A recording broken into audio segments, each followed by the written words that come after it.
जो दूध पिला दे, जो मोहब्बत दे दे, उसे अपनी मां, जो सिर पे मोहब्बत से हाथ रख दे, आंखें खोल के जिसे देखे, उसे ही अपना बाप मान लेता है। अभी कुछ दिनों पहले यह हुआ कि कर्नाटक में एक बच्चा अस्पताल में आया।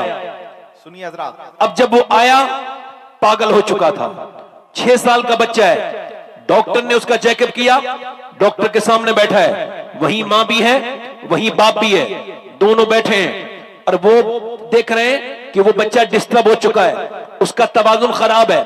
बच्चा 6 साल का ठीक ठाक था, मगर 2-3 महीने से पागलों वाली हरकत करने लगा। ज्यादा बड़ा डॉक्टर को दिखाने आए। डॉक्टर उससे पूछ रहा है, तेरी मां कहां है, तेरी मां कहां है? कहने लगा, इस मोबाइल के अंदर है, ये वीडियो गेम जो है इसके अंदर से मेरी मां निकल के आएगी, मेरा बाप इसी के अंदर है। बाप सामने बैठा है, उसको बाप नहीं कह रहा। मां सामने बैठी है, उसको मां नहीं कह रहा। मेरी बहनें सुन लें, अभी रिसर्च हुआ है, और यह भी कोई आम यूनिवर्सिटी में नहीं, कैम्ब्रिज ने रिसर्च किया है कि जो औरतें अपने बच्चे को रोने पर मोबाइल देती हैं, असल में मोबाइल नहीं, ड्रग्स दे रही हैं, ड्रग्स दे रही हैं, जहर दे रही हैं अपने बच्चों को। इसका खमियाजा वो भी भुगतेंगी, उनकी औलाद भी भुगतेगी। बच्चा रोया, मां ने मोबाइल दे दिया, हालांकि बच्चा प्यार मांग रहा था, मोबाइल नहीं मांग रहा था। अब उसको प्यार मिलना चाहिए था। आपको बताऊं, अभी रिसर्च हुआ है, ये जो बच्चे पागल होते हैं, ये जो मेंटली डिस्टर्ब होते हैं, ये जो बच्चे बड़े होकर के डाकू बन जाते हैं, डाकू, डकैत, रहजन, कातिल, ये बेरहम, ये कौन बच्चे हैं? इन पर रिसर्च करने के बाद उन्होंने बताया, ये सारे के सारे वो बच्चे हैं, जब ये अपने बचपन में थे, ये रोए, मां ने इनको गोद में लेके प्यार नहीं किया, बाप ने इनको प्यार नहीं किया। अब प्यार किया नहीं तो प्यार मिला नहीं। अब बड़े होके डाकू से आदमी कह रहा है, मेरे पैसे मत लूट, मैं कमजोर हूं। वो कहता है, ये क्या होता है? रहम कर कर, रहम तो मैं जानता ही नहीं, ना अम्मी ने कभी रहम किया, ना अब्बा ने कभी रहम किया। अब वो जब बच्चा रोया तो मां ने क्या दे दिया? मोबाइल। लो मेरे बेटे मोबाइल। उसके बाद रोया, फिर मोबाइल। अच्छा देखो, आप जानवर का बच्चा कभी नहीं रोता, अपनी मां के लिए कभी नहीं तड़पता, मगर इंसान का बच्चा मां भी मांगता है, बाप भी मांगता है। मगर उस जाहिल को क्या पता, जो अपने दिन में भी मोबाइल में लगा रहता है, शाम को भी मोबाइल में लगा रहता है, जो फेसबुक का गुलाम है, जो यूट्यूब का गुलाम है, जो इंस्टाग्राम का गुलाम है, उसको बच्चे ही नजर नहीं आ रहे। अभी कुछ दिनों पहले ये दिल्ली के एक स्कूल में तकरीबन 50 बच्चों से पूछा गया, बड़े होके क्या बनना चाहते हो? बड़ी बड़ी हेडलाइन छपी थी। एक बच्चे ने कहा था, मैं बनना चाहता हूं स्मार्टफोन, मोबाइल। बच्चा 5-6 साल का था। कहा क्यों? कहा मेरा अब्बा आता है, मेरा बाप, मगर मुझसे बात नहीं करता, मोबाइल में लगा रहता है। मेरी मां भी पूरे दिन मोबाइल में लगी रहती है और मुझ पे मेरा बाप ध्यान नहीं देता। अब उस जाहिल को क्या पता कि जब थकावा बाप घर की दहलीज पर पहुंचता है और जब बच्चे अब्बा अब्बा कह के लिपटते हैं तो कैसी सारी थकान दूर हो जाती है। उसको क्या खबर बदतमीज को कि जब बाप के सीने पर बच्चे खेलते हैं तो सीने को कितना सुकून होता है, बाप का दिल कितना अच्छा होता है। मगर वो मोबाइल में, वो कहेगा मैं बड़े होके मोबाइल फोन बनना चाहता हूं ताकि मेरी मां भी मुझसे प्यार करने लगे और मेरा बाप भी मुझसे प्यार करने लगे। वो मुझ पे बिल्कुल भी ध्यान नहीं देते। बच्चों को बार बार मोबाइल देने वाली मेरी बहनों के लिए ये मेरा पैगाम है, मोबाइल दे करके समझो बच्चा पागल हो गया, मां रो रही है, हाय मेरा बच्चा पागल हो गया, सीने से लगा लगा के रोती है। मैं कहता हूं मेरी बहन, तूने जो सिखाया वो सीख गया। तूने तुझे चाहता था, तूने मोबाइल दे दिया। ये मां कहता था, तूने मोबाइल दे दिया। अगर तुझको थोड़ा सा काम करना चाहिए था, ये इसके लिए तुझको ये करना चाहिए था। सैयदा उम्मे सलमा फरमाती है कि मदीने की औरतें अरब की शायरों की लिखी हुई लोरियां अपने बच्चों को सुनाती थी। सारी मदीने की औरतें जब बच्चों को सुनाती थी तो लोरियां सुनाती थी, मगर एक ऐसी भी मक्के में मदीने में औरत थी, एक ऐसी भी शहजादी थी जिसने अपने बच्चे को कभी कोई लोरी नहीं सुनाई, बल्कि जब उसके बच्चे उसकी गोद में होते थे तो वो सुबह को भी कुरान सुनाती थी, वो रात को भी कुरान सुनाती थी, वो चक्की चलाती थी तो कुरान पढ़ती थी, वो झाड़ू लगाती थी तो कुरान पढ़ती थी। उसने अपने बेटे को सुलाया तो कुरान सुनाया, जब सो के उठा तो कुरान सुना। तो फिर उसके बेटे ने करबला के मैदान में अपना करबला के मैदान में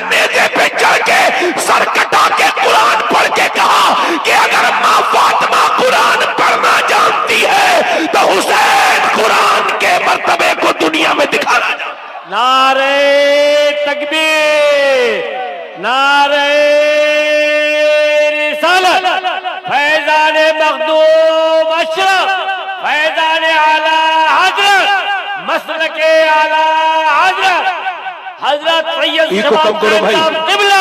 इको कम करो भाई, इको कम करो, आवाज बढ़ाओ, सिर्फ आवाज। क्या कहने जिंदाबाद। इको कम करो। इसका मतलब ये है कि बाप ने अगर अपने बच्चे पे ध्यान दिया होता और माँ ने अपने बच्चे पे ध्यान दिया होता तो माँ बाप के बच्चे ऐसे, बोलो ऐसे, क्या लम्हे फिक्र। तवज्जो है नहीं, ऐसे। इसका मतलब ये है कि माँ ने अपने बच्चे पे देखा नहीं, समझा नहीं, सोचा नहीं, जाना नहीं, बच्चे को समझाया नहीं है। दिल्ली में माँ बाप ने मशवरा किया, दिल लग रहा है, दिल लग रहा है, माँ बाप ने मशवरा किया कि बच्चे को अल्लाह का आशिक बनाना, उसके रसूल की मोहब्बत इसके दिल में डालनी। बच्चा छोटा सा है, माँ ने कहा मेरे पास तरकीब है। कहा क्या तरकीब है? कहा मैं बताती हूं। भूख लगी बेटे को, कहा बेटे 2 रकात नमाज पढ़ो, अल्लाह खाना देगा। भूख थी, पहले इतने खाने नहीं थे, बच्चे ने नमाज पढ़ी, माँ ने नमाज पढ़वाई, अंदर जाके देखो रोटी रखी होगी, अंदर बच्चा गया, रोटी उठा ली। रोज यही करवाती थी माँ, रोई करवाते करवाते बच्चा हल्का सा बड़ा हो गया। एक दिन माँ ना जाने बेचारी कहां चली गई, भूल गई आना वक्त पर, रोने लगी, मालिक आज मेरा बेटा फिर नमाज पढ़ेगा, फिर वुजू करेगा, और अगर कमरे में खाना ना मिला तो मेरे रब उसकी मोहब्बत और उसकी जो अकीदत है कहीं उसमें कोई कमी ना आ जाए। मेरे मालिक मैं जितना भी झूठ बोली थी या मैं रोटी रखती थी, मेरी नियत को तू जानता है, तेरी मोहब्बत के लिए रखी थी। मेरे मालिक लाज रख लेना, इस माँ की, मजबूर माँ की लाज रख लेना। माँ रोते रोते घर पहुंची और जब देखा तो बच्चा सो रहा है, का उठो बेटे, चलो उठा दिया, चलो वुजू करो, नमाज पढ़ो, रोटी अंदर अल्लाह रख देगा। का अम्मा आपके पीछे मैंने नमाज भी पढ़ ली और अल्लाह ने रोटी भी रख दी, मैंने नमाज पढ़ी मगर ऐसी रोटी कभी नहीं खाई अम्मा जैसी आज मुझको रोटी मिली है। रोटियां पहले भी खाई थी। तो मियां हिंदी में रोटी को कहते हैं काकी। उसी बच्चे का नाम बड़े होके कुतुबुद्दीन बख्तियार काकी था। बादशाहों के निशान मिट गए मगर बख्तियार काकी का रोजा आज भी दिल्ली में चल रहा है।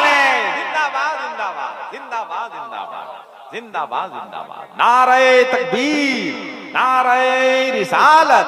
कुतुबुद्दीन बख्तियार काकी का रोजा आज भी जल्दी बोलो, क्या कहने, आज भी बोलो, सुभान अल्लाह। आज भी चमक रहा है, दमक रहा है। माओ ने चाहा, इधर देखो, तवज्जो मेरी तरफ गौर करना। हजरत सैयदना फुजैल बिन अयाज घोड़े पर बैठे हैं, घोड़ा चल रहा है, अचानक बिदक गया, आउट ऑफ कंट्रोल हो गया घोड़ा। आउट ऑफ कंट्रोल समझते हैं? आउट ऑफ कंट्रोल मतलब उनके वो इख्तियार से बाहर जाने लगा। तो उन्होंने उसको, घोड़े को रोका, एक जगह बांधा, मुसल्ला बिछाया, नमाज पढ़ी और फिर उठे, घोड़े पे सवार होके चल दिए। किसी ने पूछा हुजूर घोड़े का इलाज तो पानी है, दाना, पानी दाना है, और घोड़े का इलाज तो घास है, चारा है, ये आपने नमाज क्यों पढ़ी? कहने लगे मुझे हुजूर की हदीस याद आई। जब घोड़ा बेकाबू हुआ तो मुझे हदीस याद आई, मेरे नबी फरमाते हैं जब बंदा अपने मालिक का कहना नहीं मानता तो उसके नीचे वाले भी उसका कहना नहीं मानते। मैं समझ गया कि मेरा आज रब नाराज हुआ है तो घोड़ा भी मेरा कहना नहीं मान रहा है। मैंने सोचा घोड़े को क्या मनाना है तो अपने रब को मनाना है। अगर रब मान गया तो फिर सारे हालात ठीक हो जाएंगे।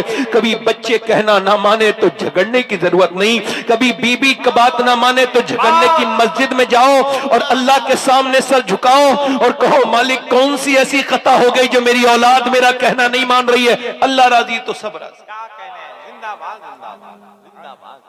अल्लाह राजी तो क्या कहने, क्या कहने, अल्लाह राजी तो। अल्लाहु अकबर। ए बेटे बैठ के सुन ले 2 मिनट भाई। माशाअल्लाह, इनके लिए दुआ करो, इन नौजवानों को अल्लाह अक्ल अता करे। जरा आमीन कहते हैं। आमीन आमीन। इनको पता नहीं है कि दुनिया में यूं ही नहीं आया गया है। हाँ, क्या कहने, ना ना ना। मेरे हुजूर एक जगह वुजू कर रहे हैं, इस्तंजा किया हुजूर ने, फरागत। हर वक्त बावुजू रहना सुन्नत है हुजूर की। तो हुजूर ने वुजू करना है, 12-13 कदम दूर पानी है। हुजूर ने तयम्मुम फरमाया। हजरत अब्बास हुजूर के चचा कहते हैं हुजूर तयम्मुम तो इस सूरत में है, आप फरमाते हैं तो सामने पानी है, इसमें हिकमत समझ नहीं आई। जब पानी है तो तयम्मुम, तो हुजूर की आंखों में आंसू आए और फरमाया वो 12-13 कदम दूर था पानी, ऐ मेरे चचा मुझे उस पानी तक पहुंचने की उम्मीद नहीं थी और मैं अल्लाह की बारगाह में बेवजू हाजिर नहीं होना चाहता। हुजूर को तो यह भी पता है कि मैं कब बनूंगा और आप कब बनेंगे, मगर हुजूर बेवजू नहीं हाजिर होना चाहते। हम गुनाहों के साथ हाजिर होंगे, बदनिगाही के साथ हाजिर होंगे, हमारी आंखें गंदी। बताओ कब्र में पहुंचते ही एकदम फरिश्तों ने कहा नजर ना उठाना बदकार, अभी गंदी फिल्म देख के आया है, तू जब मरा था तो उसे गंदी तस्वीरें देख रहा था, तेरी आंखें इस लायक नहीं कि तू आमला के लाल का चेहरा देखे। मेरे दोस्तों, मेरे अजीजों, रोज तौबा किया करो, सुबह भी किया करो, शाम भी किया करो। मौत कभी ओटीपी फील नहीं कराती, मैसेज नहीं आता मौत का। मैं फिर अर्ज कर रहा हूं मेरे भाई, मेरे दोस्त, ध्यान से बैठ के मेरी बात सुन। मुझे दाद न दे, बिल्कुल भी दाद न दे, अब नहीं चाहिए दाद, बस सुन ले मेरी बात, बस ये सुन ले कि मैं कहने के लिए क्या आया हूं। बस मैं ये कहना चाहता हूं कि औरतें अगर चाहें तो बच्चों को जहन्नम से, बहुत अच्छे, अगर मर्द चाहें तो अपने बेटों को जहन्नम से। हुजूर फरमाते हैं हर बच्चा अपने बाप का राज होता है। एक औरत है, गैर मुनक़सिम हिंदुस्तान है। अच्छा, एक औरत अपने आदमी को लेके जा रही है, वो कभी बेचारा बाजार नहीं गया था अम्मी अब्बा अपनी बहन के साथ, मगर उसके साथ जा रहा है। एक खरीदा सामान, दूसरा सामान खरीदा, तीसरा सामान खरीदा, और शाम तक बेचारी मैचिंग करती रही। ये मजलूम हाथ में बच्चा लेके इसके पीछे पीछे चलता रहा और कोई सूरत भी नहीं थी फरार की। शाम को जब शाम को घर आया तो उसकी पड़ोसन ने कहा कि तेरा आदमी न कभी अपनी बहन के साथ गया बाजार, ना अपनी मां के साथ, मगर तू जब कहती है तो चला जाता है और पूरे दिन के लिए भी जाता है। कहा तू मुझे ताने दे रही हो? कहा ताने नहीं दे रही हूं, समझा रही हूं। तू अगर उसे बाजार ले जा सकती है तो तू उसे मस्जिद भी भेज सकती है। क्या कहने, क्या कहने, जिंदाबाद जिंदाबाद। आपको तो वही लतीफे वाले मौलवी अच्छे लगते होंगे ना, वो जो हंसा हंसा के पेट में दर्द कर देते हैं? ये जो हंस रहे हैं ना मौलवी, हंसा रहे हैं, ये कयामत में तो नहीं हंस पाएंगे इंशाअल्लाह। याद रखना इस बात को, कभी कोई मौलाना साहब हंसाए बेतकल्लुफ तरीके से, फुअड़ तरीके से, क्या कहने हैं? समझ रहे हो, तो उससे कहना कभी कोई कुरान पढ़ते पढ़ते हंसते देखा है? क्या कहने हैं? आपने देखा कभी? क्या अच्छा है, क्या अच्छा है, क्या कहने हैं? वाह वाह, जिंदाबाद। जो मैं जानता हूं हुजूर ने फरमाया, मेरे सहाबत तुम जान जाओ ना। एक नौजवान हंस रहे थे, कहकहे लगा रहे थे, अंसारी नौजवान थे। हुजूर गए, फरमाया क्यों हंसते हो, इतने कहकहे लगाते हो, क्या तुम कब्र की मंजिल से निकल गए, कामयाब हो गए? फरमाया जो मैं जानता हूं अगर वो तुम जान लो ना तो कम हंसोगे ज्यादा रोगे। अल्लाहु अकबर। अच्छा, इतना तो सब जानते हैं। मौला अली फरमाते हैं कयामत जब आएगी तो आएगी, मगर मोमिन के लिए मौत कयामत है, मौत कयामत है। क्या कहने हैं? अगर औरतें चाहें तो मर्दों को अपने बदल, मस्जिद, नमाजी, जब मां का गुस्ताख बना सकती है तो कुछ भी कर सकती है। क्या कहने हैं? क्या कहने हैं? क्या लम्हे फिक्रिया। गैर मुनक़सिम हिंदुस्तान है, मेरी बहनें सुन लें, तकरीर अच्छा सुनती हैं औरतें, मर्द इतने गौर से नहीं सुनते। मेरी बहनों के अल्लाह ने सब्र बहुत दिया होता है, ये बड़ी शरीफ होती हैं, बड़ी नेक होती हैं औरतें, सुभान अल्लाह। अगर कोई समझाने वाला हो तो औरतों को विलायत मर्दों से भी जल्दी मिल जाती है, क्योंकि इनके पास जो आंसू हैं वो बहुत है अल्हम्दुलिल्लाह, और अल्लाह के साथ जितना भी रिश्ता है आंसुओं का है। तवज्जो करो मेरी तरफ। एक गैर मुनक़सिम हिंदुस्तान है, एक मियां बीबी हैं दोनों, एक चौधरी हैं, उनके दो बीबियां हैं। चौधरी बड़ा मालदार होता है, पहले चौधरी हर आदमी को नहीं कहते थे, मालदार को कहते थे। हजारों बीघा जमीन, 100 नौकर उसके पास, बड़ी हवेली, नामवर आदमी, दो बीबियां, तीसरी शादी कर ली, तीसरी बीबी ठीक मिल गई। कभी कभी बीबी ठीक भी मिल जाती है, इसको तीसरी ठीक मिली। क्यों बता रहा हूं? क्योंकि तीसरी नमाजी थी, उसका बाप नमाजी, उसकी मां नमाजी, उसके भाई नमाजी, पूरा बैकग्राउंड पूरा नमाजी है।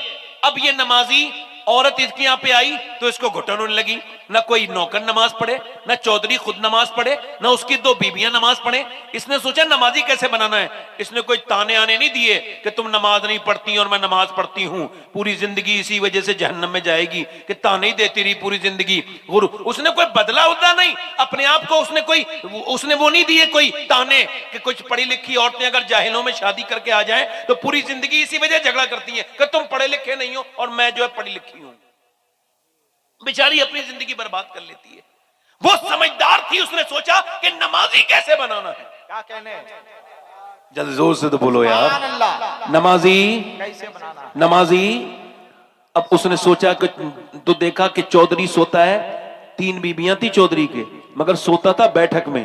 उसने देखा कि चौधरी को दूध लेके जाता है नौकर। उसने कहा तुम लेके नहीं जाओगे बल्कि मैं लेके जाऊंगी दूध। उसने दूध उसके हाथ से ले लिया, उसको थोड़ा सा स्पेशल बनाया, उसके अंदर बादाम शदाम डाल के और उसको बेहतरीन गर्म करके सुर्ख कर लिया और जाके पहुंची, लीजिए चौधरी साहब दूध। उसने कहा मेरे नौकर भी पहले बहुत हैं और मेरी 2 बीबियां वो कभी दूध नहीं, आप क्यों लेके आई हैं? बोली मेरे हुजूर ने फरमाया है अगर मखलूक में मैं किसी को हुक्म देता कि वो मखलूक को सजदा करे तो मैं औरत को देता कि वो अपने मर्द को सजदा करे। आपका मकाम इतना बड़ा है कि मेरे नबी ने आपके बारे में ये इरशाद फरमाया, तो आपकी खिदमत मैं करूंगी या नौकर करेगा? आप लीजिए ना दूध पीजिए। उसे बात अच्छी लगी, उसने दूध पी लिया। जब उसने दूध पिया तो बोली मैं आपके जरा पांव भी दबाना चाहती हूँ। कहा क्यों? कहा अपने घर पे अब्बा के दबाती थी, वो दुआएं देते थे, अब आपके दबाने हैं। उन्होंने कहा ठीक है। अच्छा कुछ लोग पांव दबाते हैं तो दर्द कर देते हैं, उनको पता नहीं होता। कुछ लोग पॉइंट जानते हैं, ये पॉइंट जानती थी। इसने पांव दबाने शुरू किए तो चौधरी को थोड़ा सा लुत्फ आया और उसको नींद आने लगी। ये भी उठ के बोली मैं जा रही हूं चौधरी साहब और आपको नींद आ रही है, अगर आप कहो तो फजर की नमाज में उठा दूं। क्या कहने, क्या कहने। एक तो चौधरी, दूसरा मर्द, तीसरा मालदार, 3 अलामत तकब्बुर की। का तू मुझे समझाएगी? भाग यहां से, बेइज्जती कर दी। हमारी आपकी नजर में बेइज्जती हो गई। ये कौन सी बेइज्जती है भाई कि जो गाली बकता है उसने बेइज्जती कर दी, जो गाली सुनता है उसकी बेइज्जती हो गई? ये आपने कौन सा हिसाब लगाया? आप मुझे बताइए बेइज्जती किसकी होती है? बेइज्जता कौन होता है? बेशरम कौन होता है? जो गाली दे वो इज्जत वाला है या जो गाली सुन के जवाब ना दे वो इज्जत वाला है? जल्दी बोलिए कौन इज्जत वाला है? बेइज्जती किसकी होनी चाहिए थी और होती किसकी है? क्या कहने, क्या बात, क्या कहने, क्या कहने। जिंदाबाद, जिंदाबाद। किसी ने मुझे गाली दी तो कुत्ते ने अगर काटा तो कुत्ते के बदले में काटोगे? जब कोई मेरे साथ बदतमीजी करता है तो मैं कहता हूं भाई तुमने जवाब नहीं देना। ये घटिया है, अपने घटियापन पे तुम्हें लाना चाहता है। ये गाली दे के तुम्हें उकसा रहा है, अपने म्यार पे लाना चाहता है। शबात हुसैन तुमने इसके म्यार पे नहीं आना है, बदतमीजी नहीं करनी है, बिल्कुल खामोश रहना है। चूंकि हम जानते हैं अल्लाह ने उसको इज्जतें नहीं दी जो मक्के के चौक पे खड़े होके बिलाल को गालियां बकता था। अल्लाह ने इज्जतें उस अबू जहल को नहीं दी, अल्लाह ने उस बिलाल हबशी को इज्जत दी जिसने गालियां सुन के अल्लाह का जिक्र किया। नारे तकबीर, नारे रिसालत। जिंदाबाद, जिंदाबाद, जिंदाबाद। तो जो है कि नहीं मेरी बात? क्या कहने। अब देखो उसने उसे बदतमीजी की, वो कुछ नहीं बोली, चली गई। दूसरे दिन फिर आई। अल्लाह वालों के रास्ते बदलते नहीं, वो जो सोच लेते हैं करते हैं। अब पहुंची दूसरे दिन, कहा चौधरी साहब दूध। फिर नमाज के लिए कहोगी? फिर आ गई, लगी चौधरी साहब छोड़िए ना, अभी नमाज की बात बाद में देखती हूँ, मेरा हक तो न छीने। अच्छा वो कल वाली उसको याद थी पांव के दबाने वाली बात, तो उसको थोड़ा सा अच्छा लगा। उसने कहा ठीक है, दूध पिया, फिर लेट गया। समझा अब तो नहीं कहेगी। लेट गया तो ये पांव दबाने लगी। दबाते दबाते दबाते चौधरी मोटा ताजी था, खर्राटे शुरू हुए। जैसे ही खर्राटे शुरू हुए वैसे ही चौधरी की बीबी उठी और वो चौधरी की बीबी पांव दबाते दबाते बोली चौधरी साहब आपको नींद आई? मैं भी थक गई हूं, जा रही हूं सोने। अगर बुरा ना माने मेरे सरताज, गुस्सा न करें, जलाल न फरमाएं तो सुबह फजर में उठा दूं। आओ देखा ना ताओ। चौधरी ने जोर से लात मारी, उसका मुंह लगा पाए में चारपाई के, और उसके बाद दूसरी लात मारी तो नीचे गिर गई। मुंह से खून के लुथड़े गिरने लगे, मगर एक लफ्ज नहीं बोली। न जाने कितनी नेक माँ की औलाद थी, कैसी माँ होगी जिसने ऐसी लड़की की परवरिश की, न जाने वो बाप कितना शरीफ होगा। एक लफ्ज नहीं बोली। मैं तो तुझे नमाजी बनाना चाहती हूँ, मुझे मारता है, बल्कि सह के जुल्म बर्तन उठा के चली गई, निकल गई, कुछ न बोली, मगर रास्ता न बदला, फिर आती रही, फिर जाती रही। एक कई हफ्ते के बाद चौधरी के दिल में रहम आया, कहने लगा रोज गाली देता हूं, मारता हूं, चौधरी की बेटी है तू, आम आदमी की बेटी नहीं, तुझे क्या जिल्लत उठाती है, पिटती है, फिर भी क्यों आती है, आखिर बात क्या है? मैं तुझे मार के भगाता हूं, गाली देता हूं, फिर भी आती है, क्या बात है, आखिर बता। बोली चौधरी साहब नमक हराम नहीं हूं, नमक हलाल हूं। का क्या मतलब? का तुम जहन्नम में जाओगे, मैं तुम्हारा नमक खाती हूं, कैसे बर्दाश्त करूंगी। मेरे नबी फरमाते कयामत के दिन बेनमाजी फिरौन के साथ खड़ा होगा, नमरूद के साथ खड़ा होगा। मेरे नबी फरमाते हैं जब बेनमाजी की मौत आएगी, इतना प्यासा होगा सातों समंदर का पानी पी ले फिर भी उसकी प्यास नहीं बुझ सकती। ऐ मेरे सरताज, बेनमाजी बर्बाद है, बेकार है, और अगर आप बेनमाजी रहोगे तो मेरी आने वाले बच्चे भी बेनमाजी होंगे। अब वो जहन्नम में जाएंगे, बस यही सोच के आती हूँ, तेरी गालियां भी सुनती हूँ, तेरी लातें भी खाती हूँ, मगर तुझे नमाजी बनाना चाहती हूँ, खुदा की कसम, और कोई लालच नहीं। चौधरी की आंखों में आंसू आए, बोला तू सुबह मुझे ना उठाना, मैं तुझे सुबह उठाऊंगा। चौधरान सुबह को उठा दिया, दोनों उठे, मगर आज जब मुसल्ला औरत का बिछाया तो जरा लब से बातें कर रही है, सर सज्जे में रख के बोली मालिक पिटी हूँ, कुटी हूँ, कितनी तकलीफें उठाई हैं, गने गालियां सुनी है, मुंह फटा है, तू बेहतरीन कदरदान है, तुझको मालूम है मेरे रब कि मैं कितनी तकलीफें मैंने सही हैं, मगर मेरे रब अगर मैं कमजोर हूं तो तू बेपना ताकतों वाला है, मैं कमजोर हूं, मेरी लाज रख ले।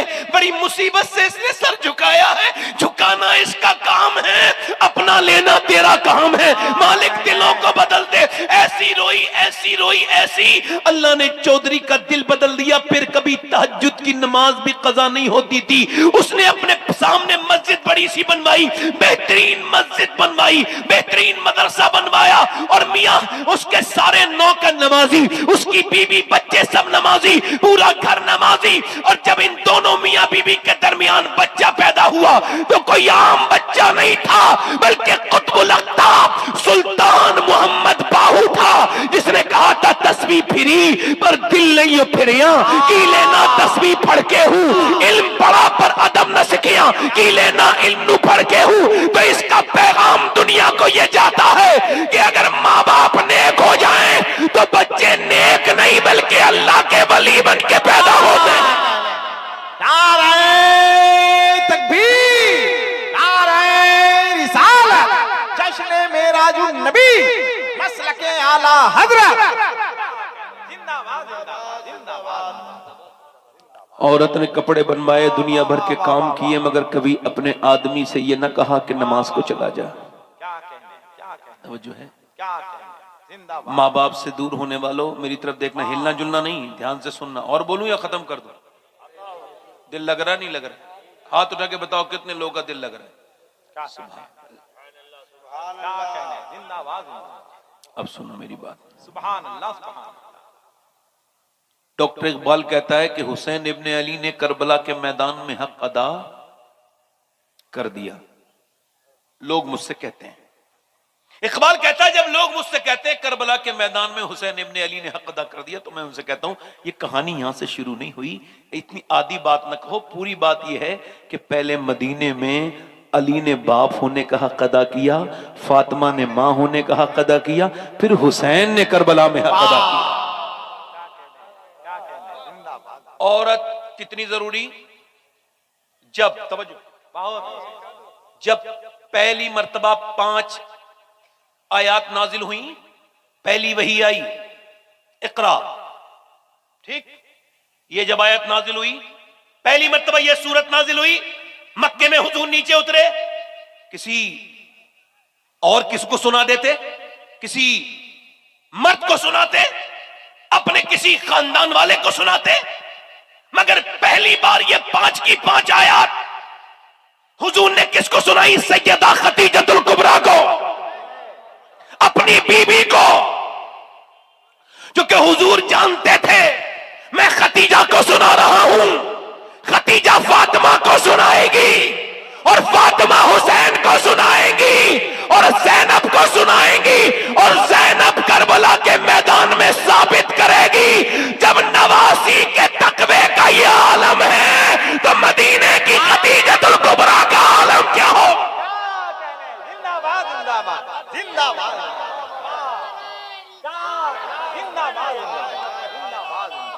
जिंदाबाद जिंदाबाद। बहुत अच्छे, बैठो वाह वाह,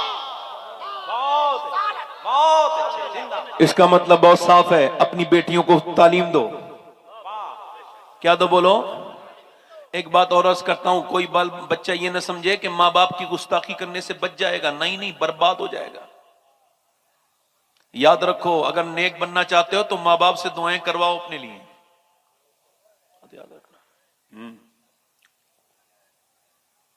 शाह अहमद नूरानी रदी अल्लाह रहमतुल्लाह अलैह लंदन में तकरीर कर रहे हैं, बहुत बड़े वली हैं अल्लाह के, बहुत नेक आलिम दीन है। तकरीर कर रहे हैं, तकरीर करते करते वो बाहर को निकले तो उनसे एक नामा निगार ने सवाल किया, अखबार रिपोर्टर ने, कि आप मुझे ये बताइए, क्या आपकी वालदा आज भी, हमने सुना है, आपके साथ रहती हैं, आप अपनी अम्मी को अपने साथ रखते हैं? तो शाह मंदूरानी रोने लगे और कहने लगे, अभी मैं इतना बड़ा नहीं हुआ हूं कि अपनी अम्मी को अपने पास रखूं। हाँ, आज भी मेरी माँ मुझे अपने कदमों में रखती है, मैं अपनी माँ के पास रहता हूं। क्या कहने, जिंदाबाद जिंदाबाद, क्या जवाब है, जिंदाबाद। मैं अपनी माँ के साथ वाह वाह वाह। आज भी दिल लग रहा है, नहीं लग रहा है? दिल लग रहा है कि नहीं लग रहा है? बोलो। अपनी अपनी आप भी अपनी माँ के साथ रहता हूं। आला हज़रत फरमाते हैं, मैं सारे पैसे अपनी अम्मी को दे देता था अपना, और फिर मैं अपनी अम्मी से खर्चे के लिए मांगता था। लोग कहते हैं हमने अपनी अम्मी को हज करा दिया। ले, अम्मी को कोई हज करा सकता है? अरे अम्मी दुआएं करती हैं तब बंदा हज करने के काबिल बनता है। मेरे नबी पाक सल्लल्लाहु अलैहि वसल्लम से अर्ज की गई, या रसूल अल्लाह, कयामत कब आएगी? तो हुजूर ने फरमाया कि जब लोग अपने मां बाप की बेइज्जती करना शुरू कर देंगे तो कयामत आ जाएगी। समझ रहे हो मेरी बात को? नहीं समझे बात को? जब बच्चों से मां डरने लगे, बच्चों से मां, बैठ जाओ बेटे, बैठ जाओ, आपसे ही कह रहा हूं, ए मोबाइल पे बात करने वाले इधर जो खड़े हैं ये लोग, बेटे आके बैठ जाओ। अरे तो बात ना करो ना यहां पे, उससे कह रहा हूं मोबाइल से जो बात कर रहे हैं, आवाज आ रही है यहां तक। एक सुनो, शायर का लड़का था, सुनो, एक जोहरी का लड़का था, दोनों गुजर के जा रहे थे, ठीक? तो जोहरी के लड़का एक तरफ मुड़ा और उसने हल्की हल्की वहां की रेत हटाई और निकाल के बोला, ये देखो हीरे का टुकड़ा है। उसने कहा, बात ठीक है यार, हीरा है कहां? चेक किया गया, हीरा ही था। अगले सफर पे जा रहे थे तो एक शायर का लड़का रुक गया, और रुकने के बाद उसने झाड़ी का रुख किया और अंदर एक तितली फंसी हुई थी, उसको निकाल के उड़ा दिया। उसने कहा, भाई तुम्हें कैसे पता चला? का जोहरी का लड़का खजाने ढूंढता है और शायर का लड़का जज्बात को ढूंढता है, हसास होता है। क्या कहने, अब समझ रहे मेरी बात को? लोग कहते हैं मैंने अपनी मां को हज, अरे मां हज कराती है। मेरे नबी से पूछा गया, या रसूलल्लाह क़यामत, फरमाया जब मां बाप के साथ लोग बदतमीजी करने लगे, जब बाप डरने लगे अपने बेटे से, कहीं ये मुझ पे हाथ ना उठा दे, जब मां अपनी जवान बेटी से बात करते हुए शर्माए, घबराए और उसको डर लगे कहीं ये मुझे मारे ना, बदतमीजी ना करे, फिर कयामत आ जाएगी। मालिक बिन दीनार कहते हैं, मैं हज करने गया था, बाल मुड़ा के मिना में दुआ मांग रहा था हज करने के बाद, या अल्लाह मेरा हज कबूल कर ले। कहते सोया तो ख्वाब में मुझे हातिफ गैब से आवाज आई, अल्लाह ने सारों के हज कबूल कर लिए, मगर मोहम्मद बिन हारून बल्खी का अल्लाह ने हज कबूल नहीं किया। कहते बिल्कुल पड़ोस में खैमे थे बल्खियों के, कोई जरूरी नहीं था कि मुझे, कोई परेशानी की बात नहीं थी उनको ढूंढना। कहते मैं गया, मैंने कहा क्या है कोई यहां पे हारून बल्खी को जानते हैं आप लोग? बोले आप कैसी बात करते हैं, वो बड़े बड़े बुजुर्ग हैं, सब कुछ अल्लाह के नाम पे दे चुके हैं अपना, और हज करने आते हैं, इबादत ही करते रहते हैं। वो देखो सब लोग बैठे हैं, वो इबादत कर रहे हैं। कहते मैं उसके पीछे जाके बैठ गया, वो नमाज पढ़ रहा था, उसने सलाम फेरा और कहा अस्सलामु अलैकुम मालिक बिन दीनार। मैंने कहा आप मुझे जानते हैं? कहा मैं तो ये भी जानता हूं कि तुम क्यों आए हो। कहा क्यों आया हूं? कि ये बताने आए हो कि मेरा हज कबूल नहीं। का क्यों? का मैं 24 साल से हज करने आ रहा हूं। कितने साल से बोलो? कहते हैं मैं हज करने आता हूं, काबे में जाता हूं एहराम बांध के, तो काबे को देख के रोता हूं। पहले लोग काबे को देख के रोते थे, या काबे